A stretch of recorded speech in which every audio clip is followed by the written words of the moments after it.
大家好，我们今天的节目是介绍邓沟隧道工程的带压作业施工技术。在早期的隧道工程建设中，由于当时还没有土压平衡邓沟和泥水平衡邓沟等密闭型的邓沟机，在水底下作业的隧道人往往会使用气压来平衡开挖面以下的水压，因此隧道人不得不在带压的环境下工作。今天虽然已经不会采用全气压邓沟，但密闭型邓沟的刀具和刀盘损坏时，隧道人还是需要在带压环境下进入开挖面作业，因此带压作业仍然是隧道工程的一个必不可少的工种。今天我们将和邓沟隧道带压施工专家傅小军先生交流邓沟大深度带压作业的话题，请他向大家介绍隧道带压施工的学问。傅小军先生的专业生涯已经超过了25年，拥有10余项专利。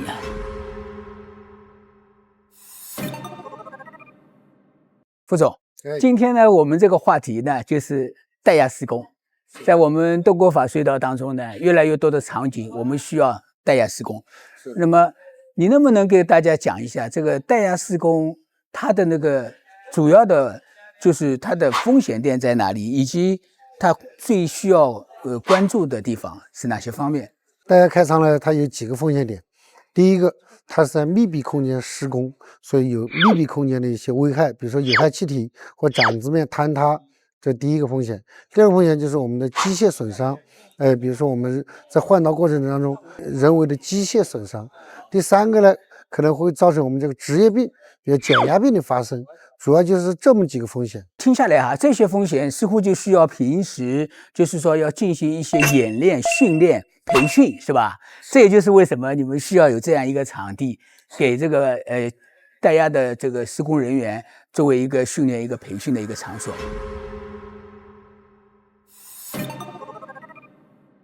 就是我们目前的这个技术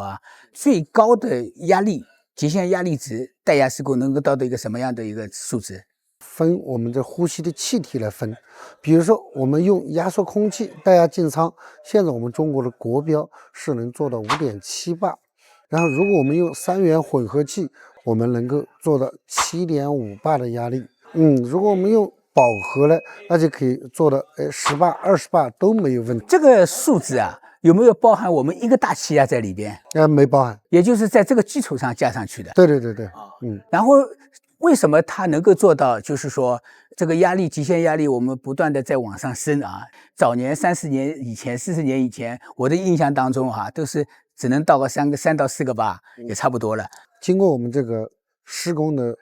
单位和我们隧道建设的高气压作业人员一代代的努力，加上我们跟这个医保团队的密切配合，我们再把我们潜水集中的医保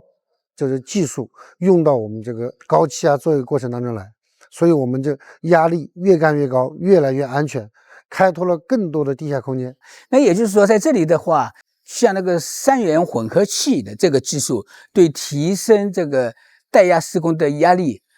是不是一个比较重要的一个因素3元混合气它能够就像我们用压缩空气带压开仓一样灵活，我们想开随时都可以开，没有太多的这个大型设备的准备，这是一个。第二个，它的经济性比我们搞饱和也要便宜不少。就是说，因为氦气的话，它是一个惰性的气体，是吧？对，它实际上就是说不容易发生我们说氧，一个是避免氧过敏或者氧中毒，又能有效的避免我们这个氮气的麻醉。我们氮气也会让人类发生麻醉。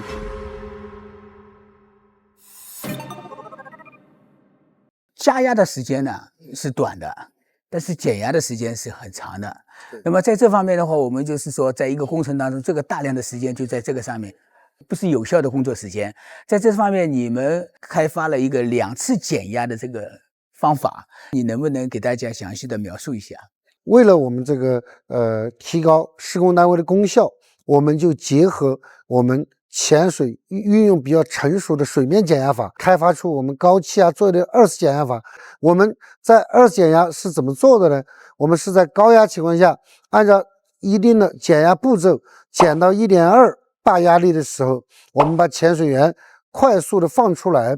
然后以5分钟以内的时间再加压回到1.5或者更高的压力，我们然后再次给它进行减压，这就叫2次减压法。就是你其实利用了一个我们这个人体里边这个血液啊，这个它有一个粘滞后性，就是说这5分钟里面不会在身体里面形成气泡啊，还没有达到这个时候，用这个时间把它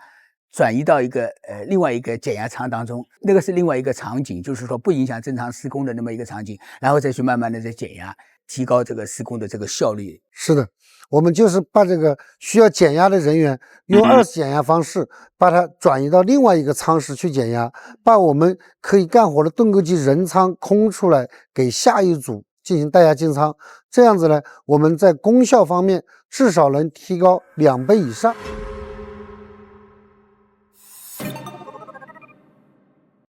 您原来是海军工程大学里边的潜水教练，对对对。您是怎么样从这个潜水这个领域啊，进入到我们这个隧道的这个带压施工的领域，是一个什么样的机遇啊？因为我们在